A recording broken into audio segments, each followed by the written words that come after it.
a respeito disso. Já faz alguns anos que Deus colocou no nosso coração de fazermos esse trabalho como parte do nosso ministério para o Senhor, né? Nós não visamos lucro nenhum. Na verdade, faz 38 anos que o Senhor me chamou para a obra e eu deixei o serviço secular. Nunca mais voltamos ao serviço secular.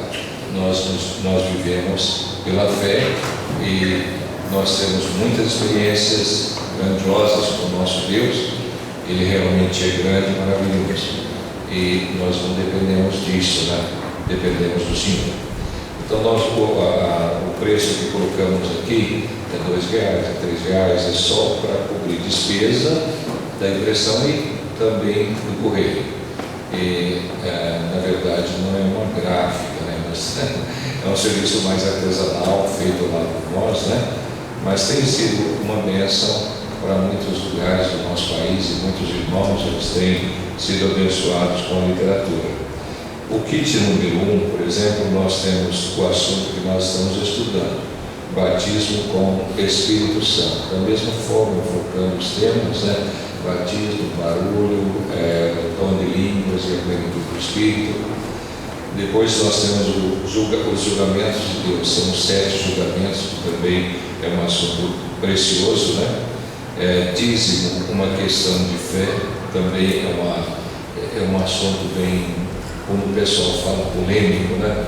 Para quem estuda a Bíblia não é polêmico, né? É polêmico para quem não estuda e não quer, de fato, servir a Deus nessa área, né? Mas é muito, como o Adilson que escreveu, e ele foi muito feliz na forma que ele escreveu. Temos a música na igreja, pode o salvo divorciar-se, né? E nós temos um problema nessa área também, né? A Bíblia não apresenta divórcio como novo casamento.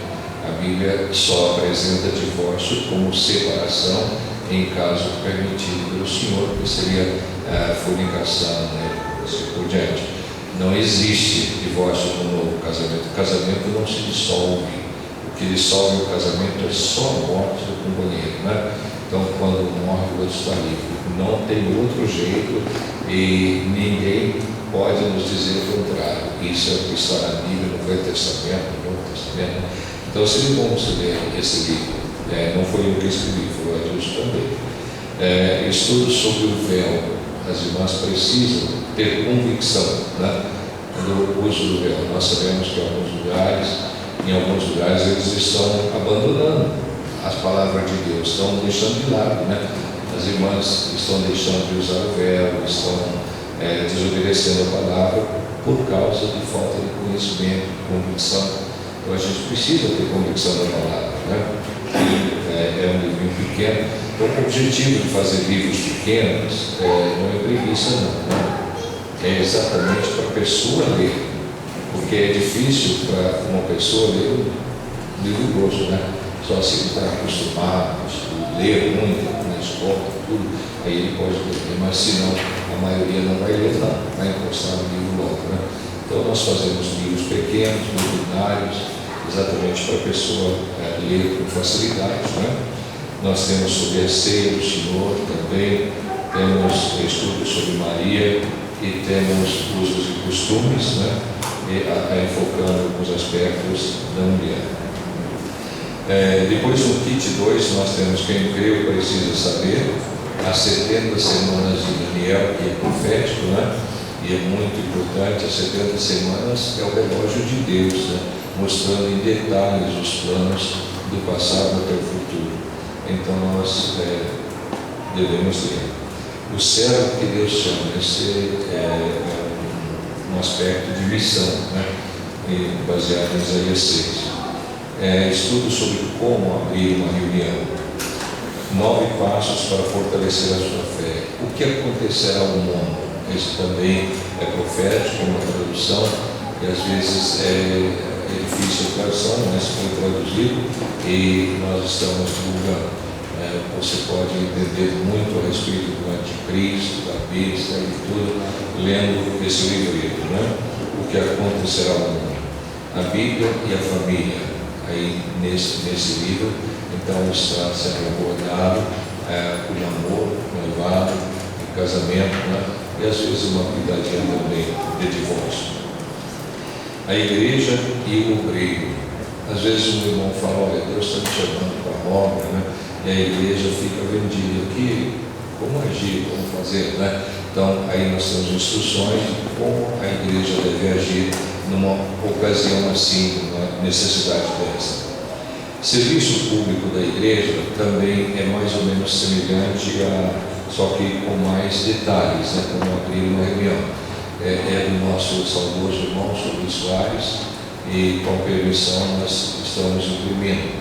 E de fato ele aborda como você preparar uma mensagem, ele aborda como abrir uma reunião, ele aborda também a forma da pessoa se trajarem para se apresentar de forma pública na igreja, né? Então é muito útil, né? Além de ser uma lembrança do nosso irmão, né? Sr. Luiz Soares. O kit 3 nós temos o homem espiritual, primeira carta de Pedro completa, né? É um estudo, a igreja e seus líderes, né? Então o assunto envolvente quanto à liderança de uma igreja, os presbíteros, etc., né? O papel da mulher no plano de Deus também é bom para que as irmãs leiam, né? E às vezes já sabem, vão reviver isso, né? E também podem passar para irmãs mais novas. E o livro de Malaquias completa também, né? O estudo do livro de Malaquias. Então, esse é o kit 3. E outra coisa que eu queria também definir, né? É que os irmãos, se quiserem, por exemplo, montar o seu kit, vamos supor que você quer 1, 2, 3 de cada kit, agora você marca aqui, tem uma bolinha aqui do lado, né? Aí você escolhe o que você quer e marca isso. Agora, o que eu sempre gosto de pedir é que o nome aqui, se você tem letra de médico, escreve em letra de forma.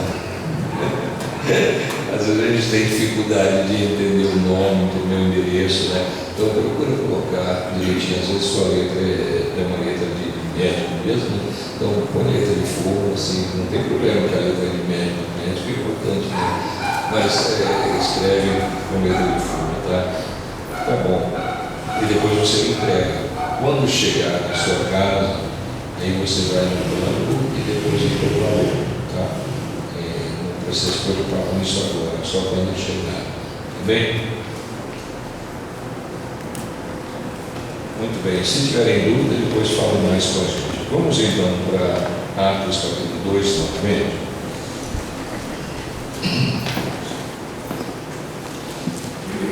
Ao cumprir-se o dia de Pentecostes, estavam todos reunidos no mesmo lugar. De repente veio do céu um som como de um vento impetuoso e encheu toda a casa onde estavam assentados. E apareceram, distribuídas entre eles, línguas como de fogo, e pousou uma sobre cada um deles.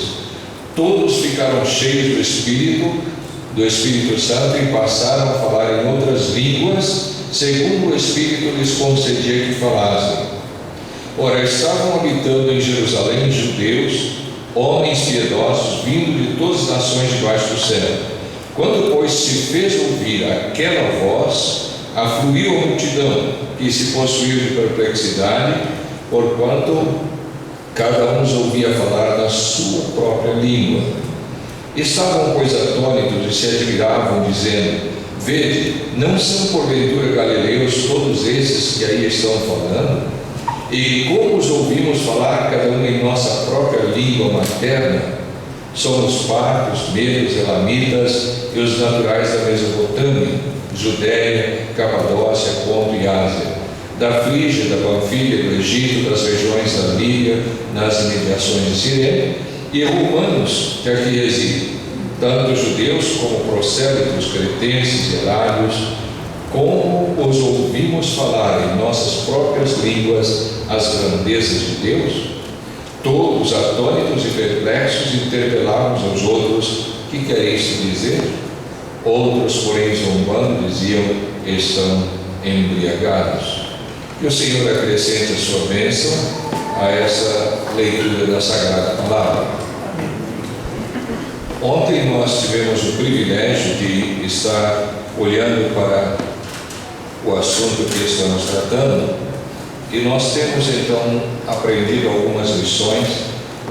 Pensamos no fato que nesse trecho da palavra nós vamos considerar o batismo com o Espírito Santo, vamos considerar o báculo pentecostal, vamos considerar também o dom de línguas e vamos considerar a plenitude do Espírito. E ontem nós tivemos o privilégio de iniciar o assunto do batismo com o Espírito Santo, e nós observamos, em primeiro lugar, que o batismo com o Espírito Santo não é uma responsabilidade nossa, mas é do Senhor, né? Nós vimos que a plenitude é uma responsabilidade nossa, né? Nós devemos nos encher do Espírito, nós precisamos deixar o Espírito tomar conta de nós, mas o batismo com o Espírito, ele é da inteira responsabilidade do Senhor, né? Ele prometeu e Ele cumpre a sua promessa. Então nós temos observado isso. Nós fomos para Mateus 3 e nós vimos João apresentando então aqueles dois ângulos do ministério de Cristo, né? Nós vimos João falando do Senhor Jesus batizando com o Espírito Santo e batizando com fogo, e nós observamos que não há confusão nenhuma. Logo no verso seguinte, já o Senhor está pegando o trigo dele, jogando no celeiro dele, né? E a palha jogando no fogo. E depois nós fomos para Apocalipse 19, nós vimos o Senhor jogando a besta, o falso profeta, dentro do lago do fogo. Fomos para o capítulo 20, nós vimos o Senhor lançando Satanás dentro do lago do fogo. E fomos para o último versículo 15, e nós vimos que todas as pessoas cujo nome não está escrito no livro da vida também foram lançadas para dentro do fogo. Então o Senhor que batiza com o Espírito Santo, Ele batiza com fogo. Só que o batismo com fogo é exatamente o juízo de Deus sobre os que são descrentes, né? Então nós devemos lembrar isso. Se há pessoas que pedem batismo com fogo, pedem batismo com fogo, então tem que mudar essa linguagem, mudar esse pensamento, pensar de forma diferente, não é? Nós observamos como João escreveu, disse: Ele vos batizará, né?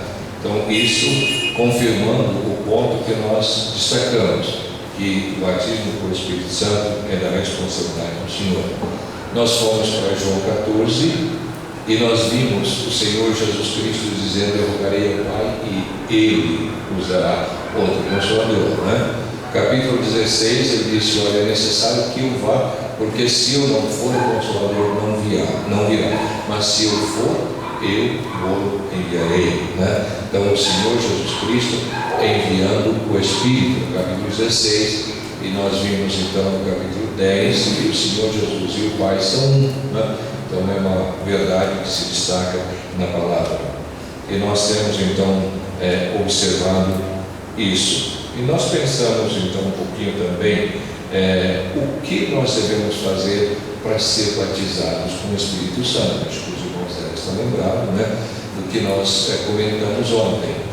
Então há muito pensamento que tem que jejuar, tem que orar, tem que buscar intensamente tudo, né? Mas a Bíblia não fala isso, o Senhor não fala isso, né? E nós olhamos então para Lucas capítulo 24 e nós vimos como o Senhor falou para os apóstolos permanecerem na cidade até que recebessem a promessa do Pai, né? E em Atos capítulo 1 nós lemos o Senhor pedindo para que eles ficassem em Jerusalém, aguardassem, né? Dentro de poucos dias o Pai cumpriria a promessa. Então o que eles tinham que fazer? Ficar na cidade. O que eles tinham que fazer? Esperar, né? Não tinha que orar, não tinha que jejuar, não tinha que buscar intensamente, porque não tem nada na nossa mão no batismo com o Espírito Santo. É uma promessa de Deus e Deus cumpre, né? E Deus realiza. Então é precioso isso. E nós temos pensado um pouquinho no objetivo do batismo com o Espírito Santo, né? E nós verificamos em 1 Coríntios 12 que o objetivo do batismo com o Espírito Santo era exatamente formar o corpo, que é conhecido como o corpo de Cristo, né? E em Efésios 1, nós vimos então que a igreja é o corpo de Cristo, não é? E nós pensamos um pouquinho ontem nisso, e nós verificamos então que nessa unificação dos salvos, o Senhor fez nascer a igreja, não é? Até aquele momento, todos os crentes eram pessoas individuais, né? Mas a partir daquele momento que o Espírito desceu e ele entrou em todos eles, então ele foi o vínculo que uniu todos eles, formando um corpo, né? Então, a partir daquele momento, nasceu a igreja, e a igreja é o corpo de Cristo. E nós tivemos também o privilégio de pensar, não é, que a igreja não é uma organização, ela é um organismo, e o cabeça é Cristo, não é? Então, se a igreja é um corpo e Cristo é o cabeça, o corpo só recebe ordens da cabeça, não é? Então, sem dúvida, Jesus Cristo é a cabeça, é a sede, é de onde vêm as ordens, o comando, a direção, a orientação para a igreja local, né? Uma organização é diferente. Uma organização tem uma sede aqui em São Paulo que domina todas as outras no estado todinho, né? E assim as igrejas filiais têm que atender à direção daquela cabeça, né? Que é uma sede, que é um grupo de homens, mas a Bíblia não ensina assim, né? A Bíblia ensina que a igreja é um organismo, um corpo, cuja cabeça é o Senhor Jesus. Então, um dia, quando alguém perguntou, meu irmão, onde que é a sede da sua igreja, né? Ele falou, estou lá no céu. Foi muito bem, né, a resposta dele. Foi muito bem estar no céu. Então, é muito bom quando nós podemos compreender a palavra de Deus, e mais do que compreender, é muito bom quando nós cremos nela, né? Porque há muita gente que tem a Bíblia e lê a Bíblia e chega às vezes a compreender a Bíblia, mas não crê, né? E aí a palavra é misturada com a fé, a pessoa a qualquer momento ele aceita uma doutrina estranha aqui, uma outra ali, né? E onde ficou a convicção, onde ficou o conhecimento, onde ficou a fé, né? Então nós precisamos conhecer, precisamos crer, precisamos pôr em prática, isso é verdade, né? Muito bem, eu espero que nós tenhamos guardado tudo isso de onde nós pensamos, né? E hoje nós vamos então avançar mais um pouquinho. E eu gostaria de hoje estar iniciando, destacando o que nós lemos aqui no versículo 1. Ao cumprir-se o dia de Pentecostes. Irmãos, quando nós olhamos para essa frase, então nós estabelecemos o seguinte ponto: o batismo com o Espírito Santo é um acontecimento único. Talvez você vai estar discordando, mas nós vamos avançar. E eu vou tentar ser claro, né? E eu espero que todos entendam. Se não entenderem, a gente conversa mais depois, né? Mas o batismo com o Espírito Santo é um acontecimento único. E com esse tópico na mente, então nós vamos agora tentar desenvolver isso, para que nós tenhamos uma compreensão exata disso, né? Quando nós lemos aqui, ao cumprir-se o dia de Pentecostes, então nós falamos ontem um pouquinho que Pentecostes é uma festa, né? É uma festa 50 dias depois da festa das primícias, né? E era exatamente o dia que a igreja nasceu, né? Então, por causa que a igreja nasceu no dia de Pentecostes, as pessoas apelidaram a igreja de igreja pentecostal, né? Mas isso não tem na Bíblia, nem nos evangelhos, nem nos atos, nem nas cartas, né? Nós não podemos apelidar a igreja, né? E isso está errado. E quando uma pessoa fala que eu sou pentecostal, ele simplesmente está dizendo eu sou 50 dias, né? Porque a palavra significa isso, né? 50 dias após a festa das primícias. Então a palavra Pentecostes, ela significa isso. E a pessoa tem que ter noção, né? E tem que ter entendimento das coisas. E isso é ridículo, né? Quando você fala eu sou 50 dias, né? melhor você dizer, eu sou um cristão, né? Se identifica como o Senhor Jesus Cristo, mostra que você é servo dele, que você pertence a ele, então isso é importante. Mas como lemos aqui ao cumprir-se o dia de Pentecostes, então nós estamos entendendo que essa festa teve o seu cumprimento exatamente naquele dia. Então ela foi uma festa dada por Deus com o objetivo, né, de ter o seu cumprimento no nascimento da igreja, na chegada do Espírito Santo. E nós vamos olhar então de perto e nós vamos ver então esse fato, que esse batismo com o Espírito Santo é um acontecimento único. Eu queria que nós fôssemos então para o livro de Levíticos. Vamos para o capítulo 23 de Levíticos. Nós vamos dar uma olhadinha nessas 3 festas aqui, né?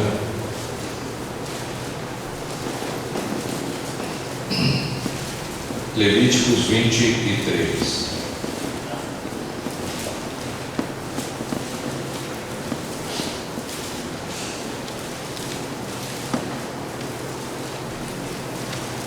Vamos para o verso 4.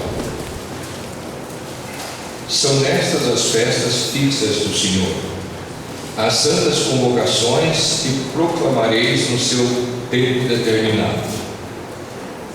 No mês primeiro, aos 14 do mês, no crepúsculo da tarde, é a Páscoa do Senhor.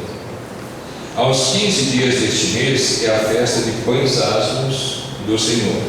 7 dias comereis pães asmos, né? E aí vamos mais embaixo agora. Verso 9. Disse mais o Senhor a Moisés: fala aos filhos de Israel e diz-lhes: quando entrardes na terra que vos dou para cegardes a sua messe, então trareis um molho das primícias de vossa messe ao sacerdote. Este moverá o molho perante o Senhor, para que sejais aceitos. No dia imediato ao sábado, o sacerdote o moverá. No dia em que moverdes o molho, oferecereis um cordeiro sem defeito de 1 ano em holocausto ao Senhor. Vamos para o verso 15 agora. Contareis para vós outros, desde o dia imediato ao sábado, desde o dia em que trouxerdes o molho da oferta movida, 7 semanas inteiras serão, até o dia imediato ao 7º sábado. Contareis 50 dias, então trareis nova oferta de manjares ao Senhor.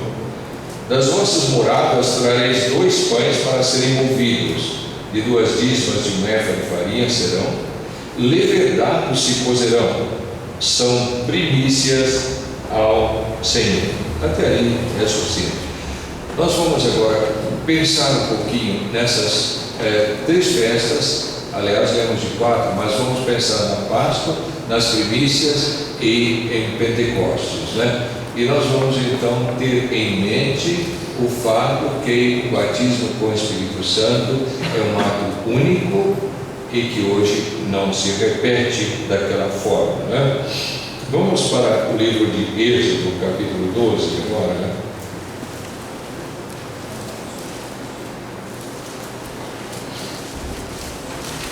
Vamos observar como o Senhor instituiu a festa da Páscoa.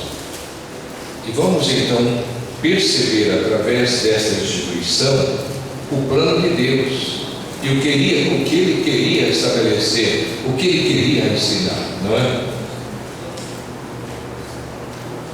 Vamos ler a partir do verso 4.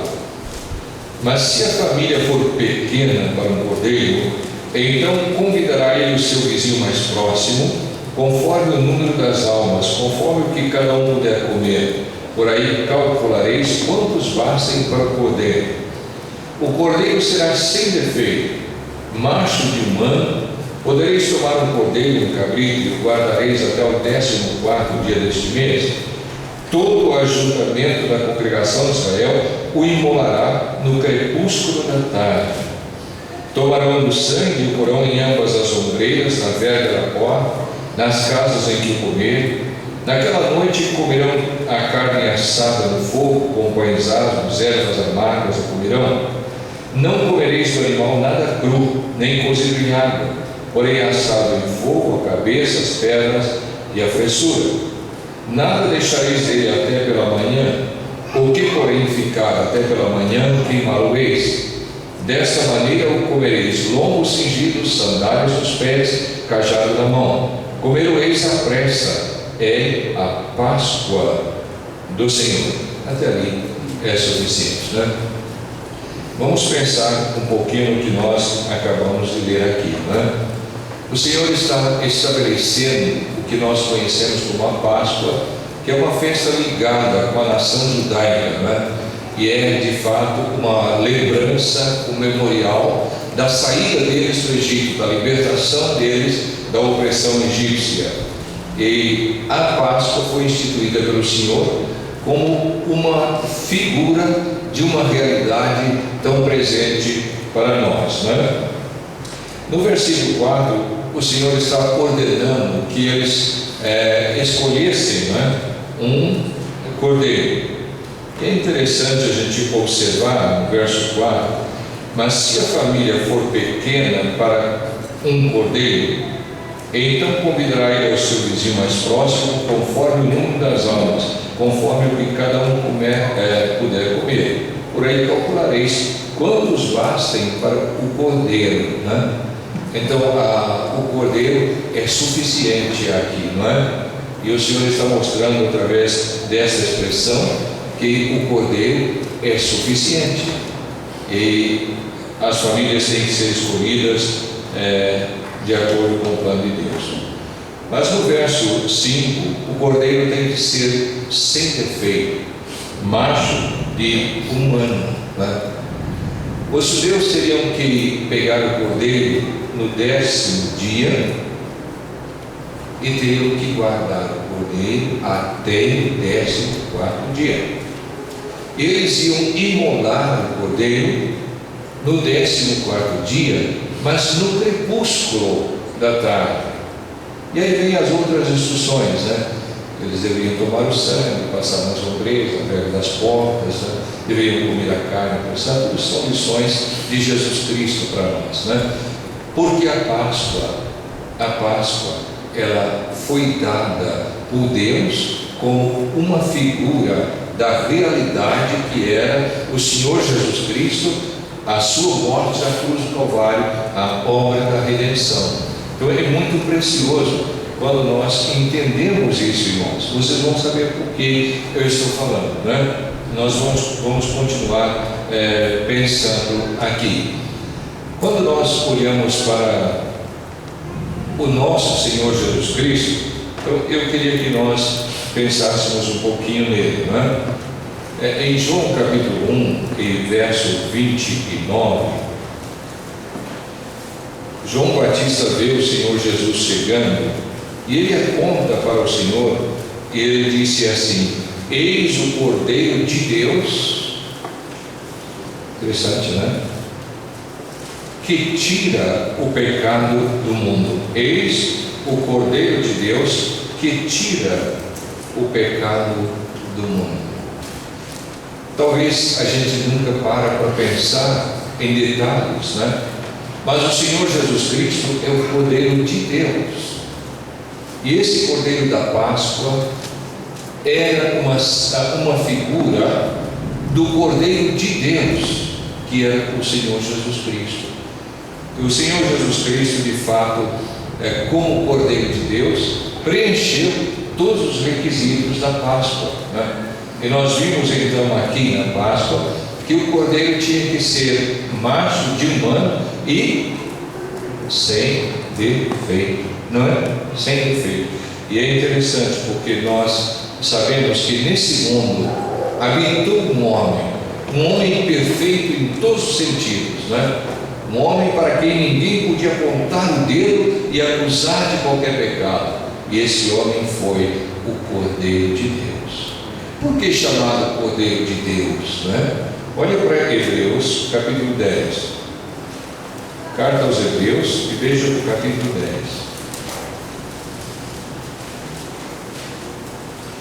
Verso 5: Por isso, ao entrar no mundo, diz: sacrifício e oferta não quiseste, mas um corpo me formaste. Outra tradução disse: um corpo preparaste. Não é? E de fato, o Senhor está falando com o Pai, né? Que o Pai não se interessou em sacrifícios e ofertas, mas Ele preparou um corpo para o Filho. E foi dessa forma que o Cordeiro de Deus foi perfeito, não é? Um Cordeiro perfeito. Volte para Lucas capítulo 1, Evangelho de Lucas, e veja o capítulo 1.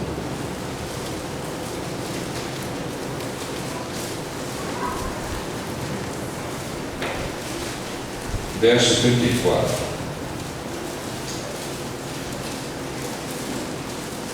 Então disse Maria ao anjo: como será isso?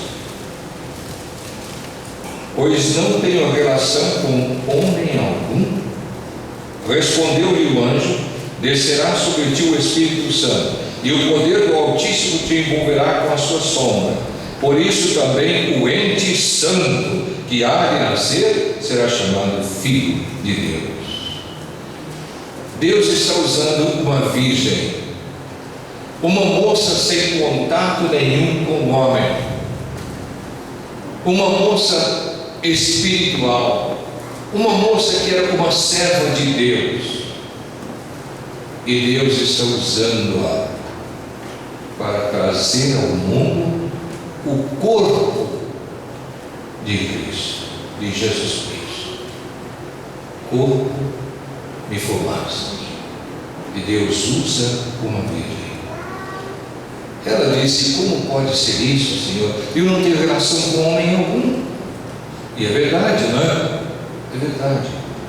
Mas o anjo disse a ela: descerá sobre ti o Espírito Santo, e o poder do Altíssimo te envolverá com a sua sombra. Então esse corpo humano,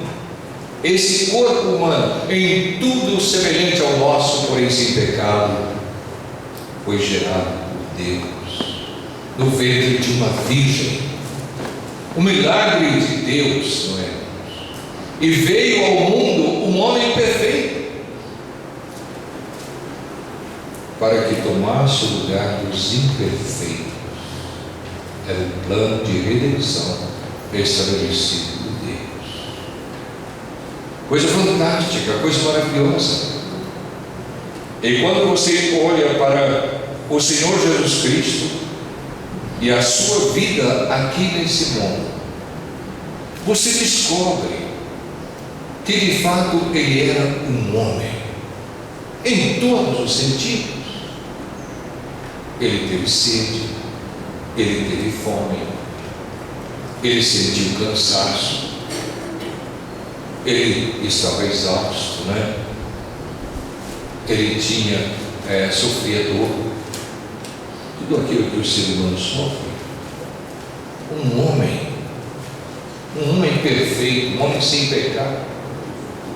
Mas Pedro disse que ele tomou sobre si os nossos pecados e levou lá na madeira, né? Pedro disse que ele morreu pelos nossos pecados. Ele não morreu pelos pecados dele porque ele não tinha, na verdade. O Cordeiro de Deus era perfeito. O Cordeiro da Páscoa tinha que ser macho de um ano sem defeito. E o Senhor Jesus, o Cordeiro de Deus, foi sem defeito em todos os sentidos, não é? E graças a Deus que o Senhor Jesus Cristo tomou sobre si o meu pecado e o seu, e levou na cruz e morreu por nós, né? Graças a Deus por isso. Agora, eu queria que nós observássemos Lucas capítulo 23.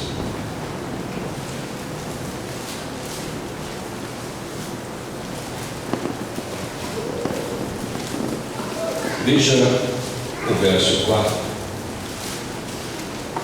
Depois de passar pelo Sinédrio, ele é levado a Pilatos.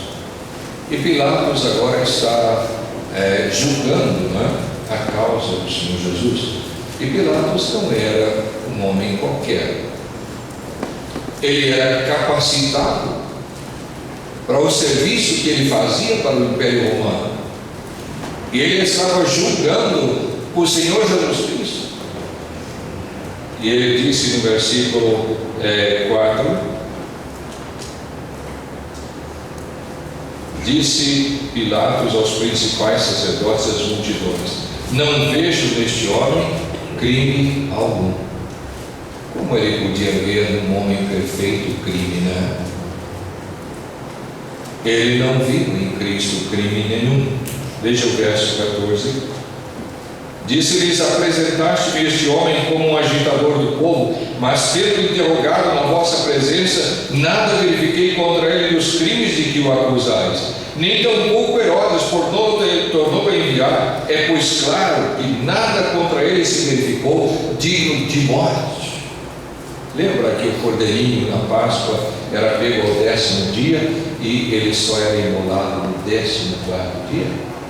Aqueles 4 dias ali de diferença era para que o dono olhasse e observasse o cordeiro, se ele tinha defeito. Se ele tivesse, não servia, ele tinha que trocar o cordeiro.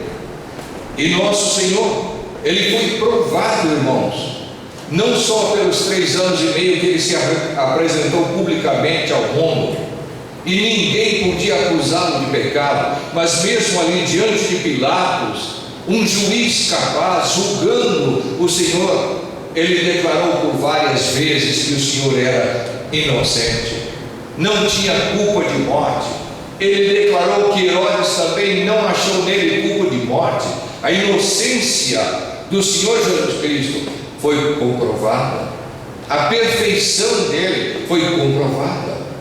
Na verdade, ele é o Cordeiro de Deus para substituir o homem ali na cruz do Calvário, né? E nós estamos então fazendo essa comparação para nós vermos o cumprimento da Páscoa. Na verdade, o cumprimento da Páscoa na escolha do Cordeiro, na observação do Cordeiro e na morte do Cordeiro. Na Páscoa, o Cordeiro tinha que ser morto no 14º dia, no crepúsculo da tarde, não é? E o crepúsculo vai das 15 horas até as 18. Que hora o Senhor Jesus Cristo morreu na cruz? Eu sei que todo mundo sabe, não é? Na verdade, ele morreu no crepúsculo da tarde. Então a figura da Páscoa, ela se encaixou direitinho na vida e na morte do Senhor Jesus Cristo, nosso Salvador. A Páscoa se cumpriu na morte de Cristo. Agora, irmãos, eu quero que nós observemos uma coisa. Veja Hebreus, capítulo 10, novamente, não é? Vamos para o capítulo 10, no livro de Hebreus.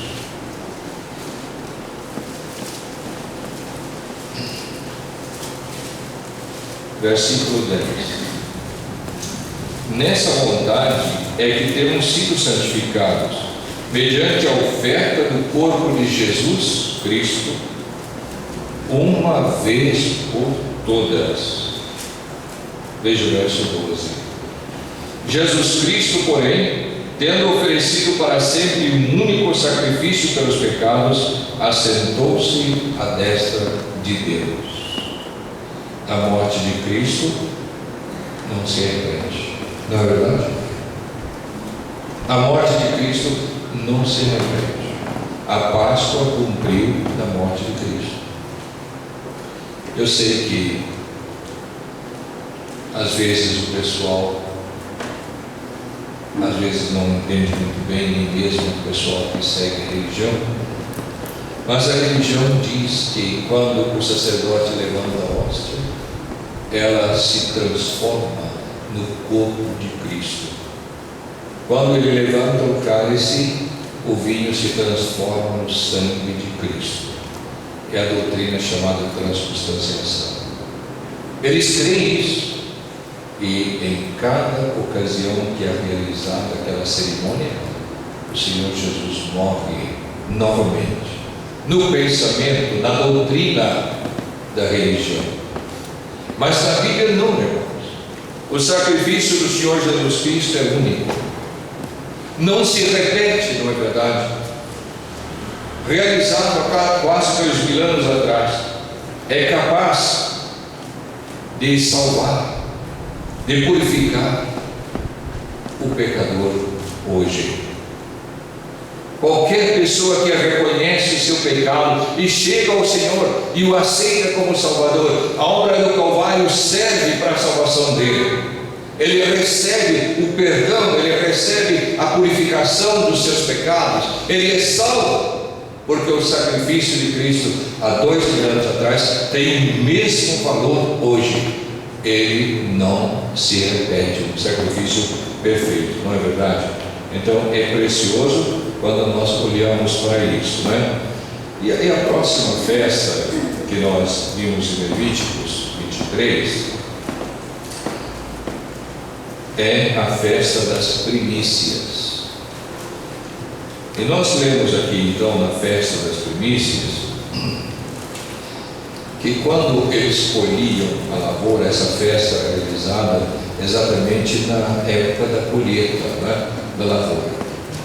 Então eles colhiam a lavoura e tinham que, o primeiro molho, fazer um feixe, né? O primeiro molho do trigo que era colhido era levado ao sacerdote. E nós lemos aqui então que o sacerdote movia aquele molho perante o Senhor, e era chamado de o molho das primícias, e era oferecido no dia imediato ao sábado. Qual era o dia imediato ao sábado? Nós chamamos de domingo, né? Porque o calendário nosso é domingo, né? Mas o calendário bíblico não tem domingo, não é verdade? Tem o primeiro dia da semana. A linguagem bíblica é o primeiro dia da semana, não é domingo, né? E é bom quando a gente observa isso, né? Primeiro, segundo, terceiro, quarto, não é assim? Domingo parece que visitou, não é verdade? Mas nós sabemos que é o domingo. Então é o primeiro dia da semana. É o dia da ressurreição de nosso Senhor Jesus Cristo. Nosso Senhor Jesus Cristo ressuscitou exatamente na festa das primícias, quando o primeiro molho da colheita era movido perante o Senhor. Aquele molho era as primícias, os primeiros frutos. E nosso Senhor Jesus Cristo realmente ressuscitou exatamente no primeiro dia da semana. E vamos olhar para 1 Coríntios capítulo 15. 1 Coríntios capítulo 15. Veja o que lemos aqui, né?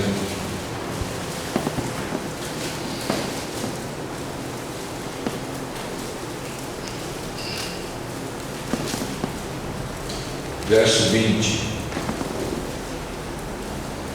Mas de fato Cristo ressuscitou dentre os mortos, sendo Ele as primícias dos que dormem.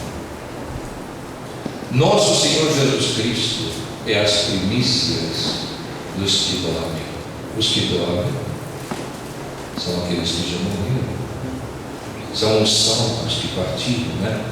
A palavra dormir no Novo Testamento se refere à morte dos salvos. Mas o Senhor Jesus Cristo é as primícias, é o primeiro fruto da ressurreição. E você vai dizer, mas houve pessoas que ressuscitaram, mas eles tornaram a morrer, não é verdade? Mas o Senhor não. Ele ressuscitou no primeiro dia da semana, para nunca mais voltar ao túmulo. O Senhor Jesus Cristo é as primícias dos que dormem. E sabe, irmãos, se existe a primícia, existe a sequência. E a ressurreição dele é a prova de que Deus vai ressuscitar todos os que dormem em Cristo. Nós louvamos a Deus por isso, né? É uma esperança viva no nosso coração. Nós sabemos que o Senhor ressuscitou, e essa esperança é viva dentro do nosso coração. Foi por isso que Paulo escreveu: quer vivamos ou morramos, nós somos do Senhor. Não é verdade? Que coisa preciosa. Não importa se eu estou vivo, se eu morro, eu sou do Senhor, né? E a esperança gloriosa é que eu vou ressuscitar para encontrar o meu Senhor, para subir a glória, para estar com Ele. Isso é maravilhoso, não é verdade? É maravilhoso. Agora vamos voltar para Levíticos, novamente, capítulo 23. A morte de Cristo não se repete, a ressurreição dele se repete.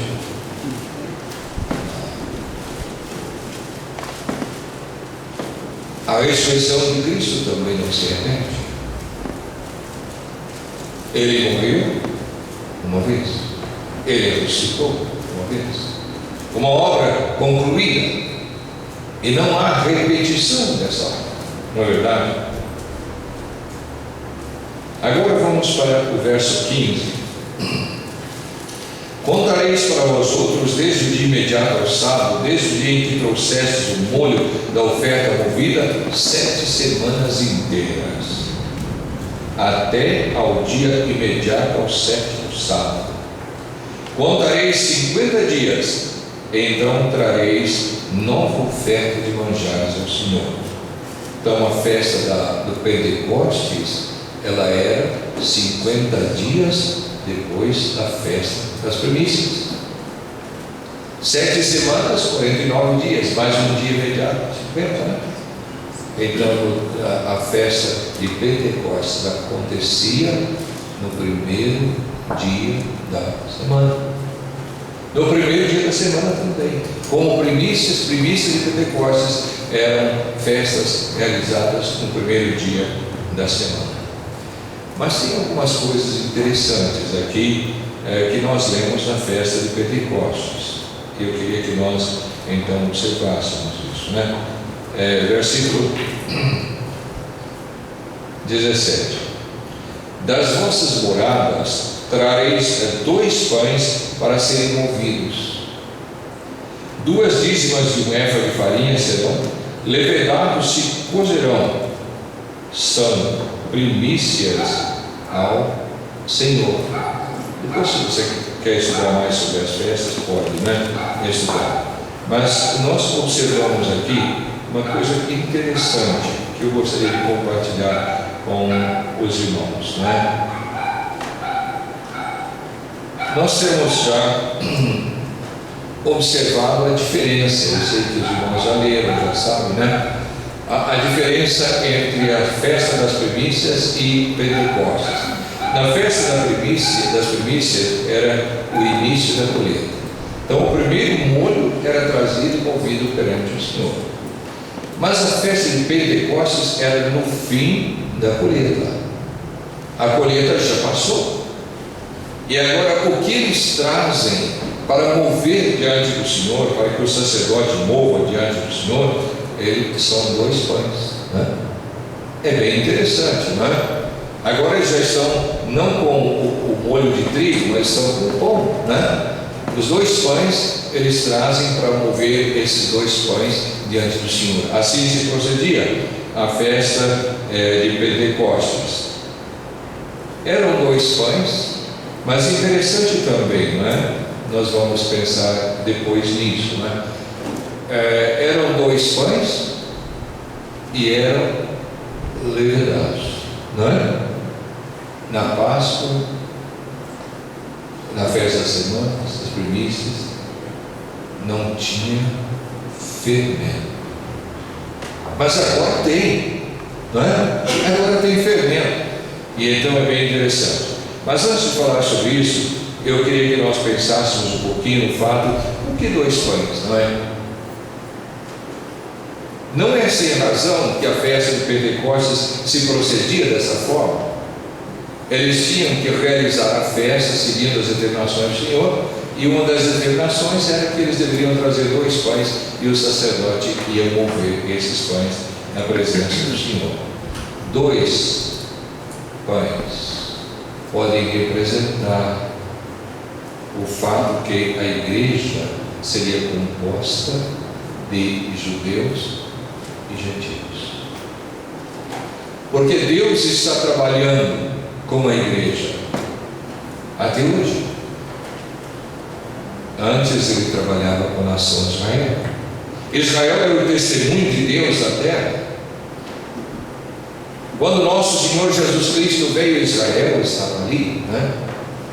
E ainda que a igreja nasceu, a igreja caminhou com Israel um bom tempo, não é? Qual foi a data que a igreja nasceu aproximadamente, né? Que ano foi, será? Todo mundo sabe, ninguém fala, né? É assim. Mas nós sabemos que o Senhor Jesus Cristo morreu aproximadamente com 33 anos e meio.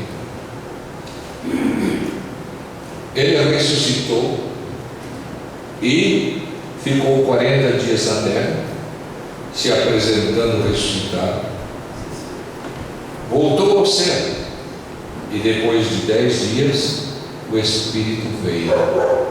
E aí nasceu a igreja. Então a igreja nasceu